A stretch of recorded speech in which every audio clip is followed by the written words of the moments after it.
Growing up, it was just mom and me. Dad left when I was too young to remember much, more of a shadow than a memory. Mom worked tirelessly, juggling multiple jobs to keep us afloat and ensure I focused on school. Thanks to her sacrifices, I earned a grant that covered my college expenses, sparing me the mountain of debt so many face today. I chose business management, driven by equal parts ambition and the fear of being as broke as we were when I was a kid.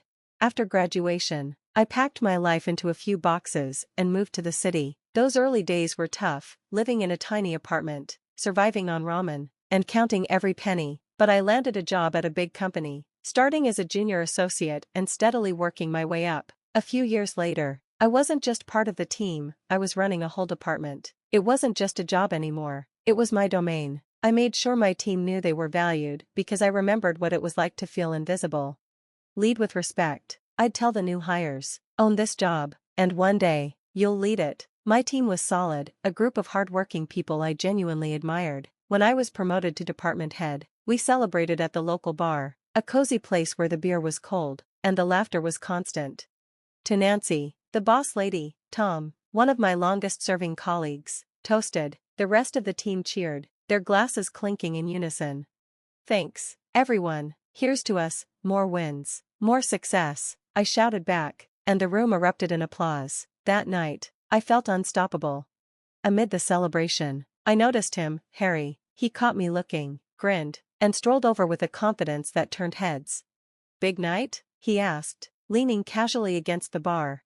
Just got promoted, I'm the new department head, I said, trying to keep my voice even.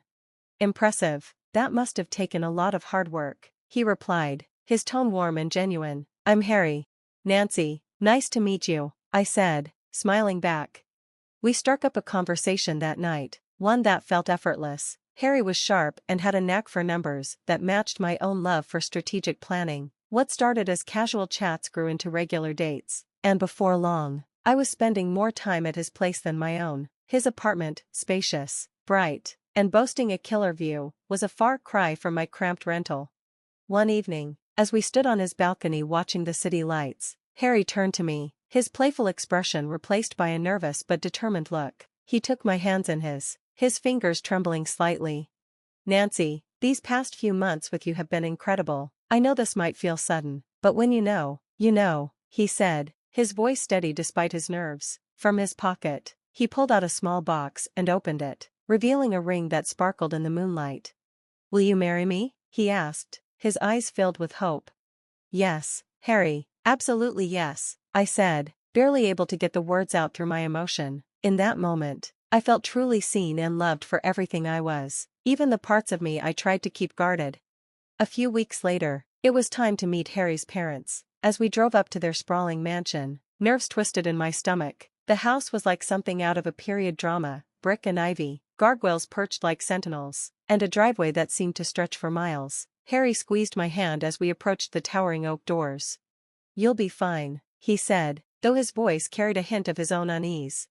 The door opened, and there stood Mr. and Mrs. George. His suit looked like it cost more than my entire wardrobe, and her dress could have been pulled from a runway. The entryway was grand, with a glittering chandelier and walls adorned with portraits of their stern-faced ancestors.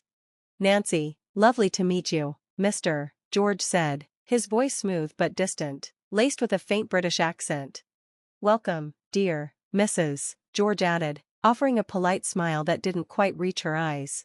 The dining room was just as grand, but the atmosphere was chilly. Harry whispered a quick primer on the silverware, but the sheer formality of it all made me feel like I was navigating a minefield. I reached for what I thought was the salad fork, but the sudden silence told me I'd chosen wrong. I glanced at Harry for help, but before he could say anything, Mrs. George's voice cut through the air.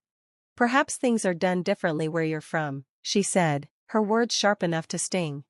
Sorry, still learning, I mumbled, my cheeks burning. Harry tried to shift the conversation, but his parents remained focused on my every misstep. With each course, I felt more like an outsider, their judgment pressing down on me. After dinner, we moved to the opulent living room. I sank into an ornate chair, feeling small under the weight of the luxurious surroundings. Mrs. George leaned forward, her gaze sharp. Nancy, dear, tell us about your family. I imagine your upbringing was quite different from Harry's. she said with a smile that didn't match the tone of her words. I hesitated, feeling Harry's tense gaze on me. It was just my mom and me growing up. My dad left when I was young, and my mom worked as a nurse to raise me on her own. The room fell silent. Mrs. George stiffened, her chair scraping against the floor as she stood. This is unacceptable, she declared, her voice brimming with disdain. We are descendants of an ancient English lineage.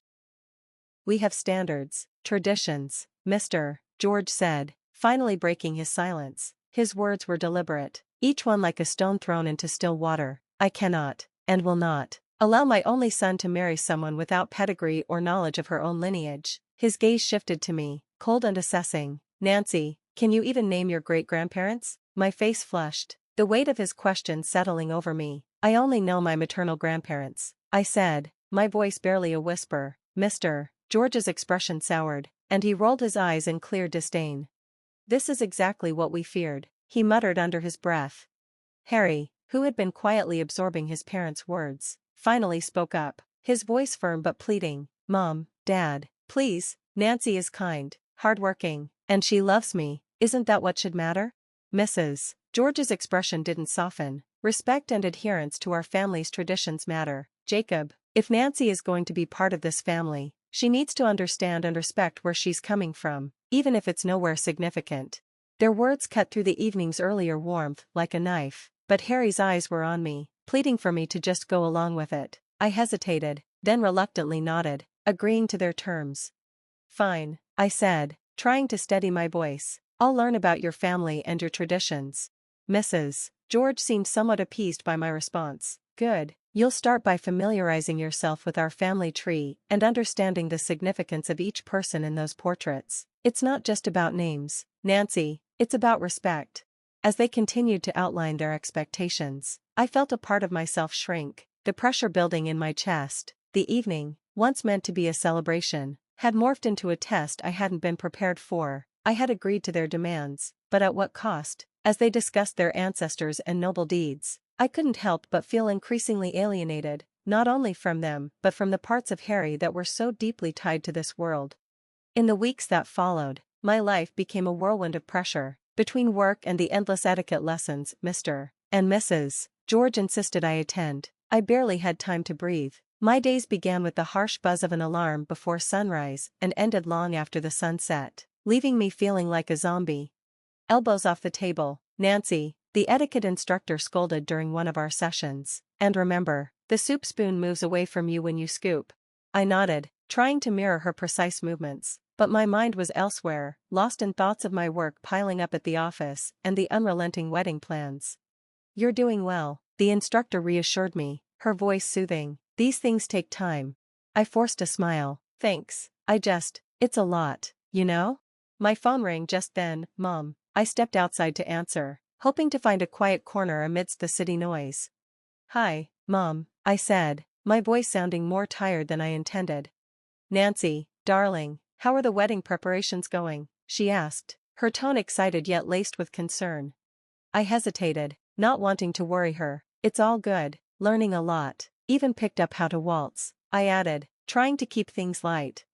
There was a brief silence before she spoke again, her voice softer. You sound exhausted, honey, are you getting enough rest? This shouldn't be so hard, you need to take care of yourself.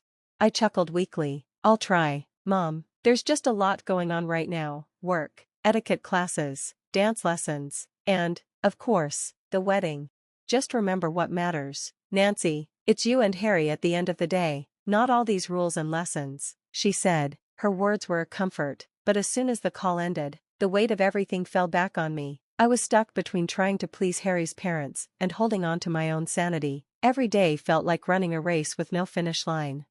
Back inside, I resumed my lessons. The instructor's voice faded into the background as I practiced holding a wine glass correctly, pinch the stem, not the bowl. During the few moments I had to myself, I would stare at the ceiling, wondering if all of this was worth it. The constant scrutiny, the endless lessons, the cold glances from Mr. and Mrs. George every time I made a mistake, it all felt like too much. One evening, as I lay on my bed, about to drift off to sleep, my phone buzzed. It was Harry. His text lit up the screen. How was your day? Miss you. I stared at the message, my fingers hovering over the keyboard. I wanted to tell him everything, the frustration, the exhaustion, the doubt, but I stopped myself. Instead, I typed, "Miss you too. Long day, but all good."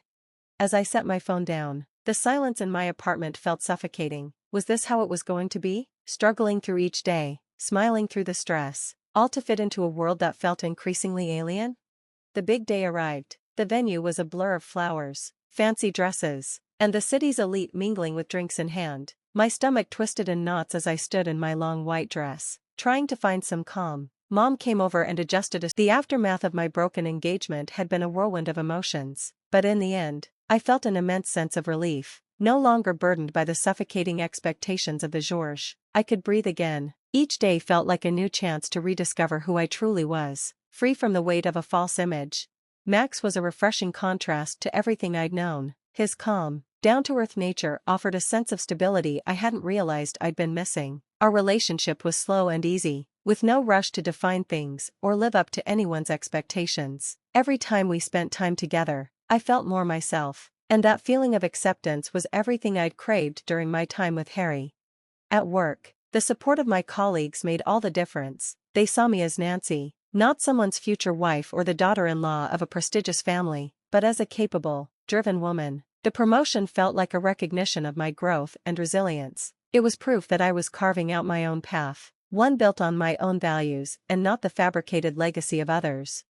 As the months passed, I began to realize just how much I had grown. I no longer felt the need to prove my worth to anyone. The Georges' judgment no longer haunted me, and I didn't have to hide behind their fabricated ideals to feel validated. My mom's words still echoed in my mind: "No man, no family, can ever make you less than what you are."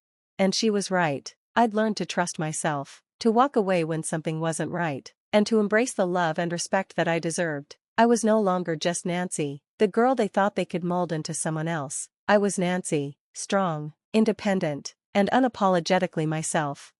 Max and I continued to build something real, free from the complications that had once clouded my vision. There was no pretending with him, just two people, enjoying life as it came, with the understanding that love wasn't about pedigree, status, or expectations. It was about who you were and how you treated one another.